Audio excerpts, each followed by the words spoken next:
And I'm here with you today talking about ground tying. Some of us have horses that are a little sensitive, that want to dance around, move around, and we can't get them to stay still. And we're going to show you the basis of this.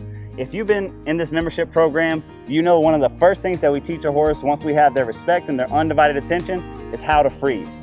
So now for ground tying, we're just going to take that freeze and make an extension to it where we can really move around them. So once we have them backing up and respectful, this guy Sam here, he's a 9-year-old Paso that just came in for training. I haven't seen him in 7 years, so he's a bit rusty, but we're just gonna make sure, number one, that he's a little desensitized.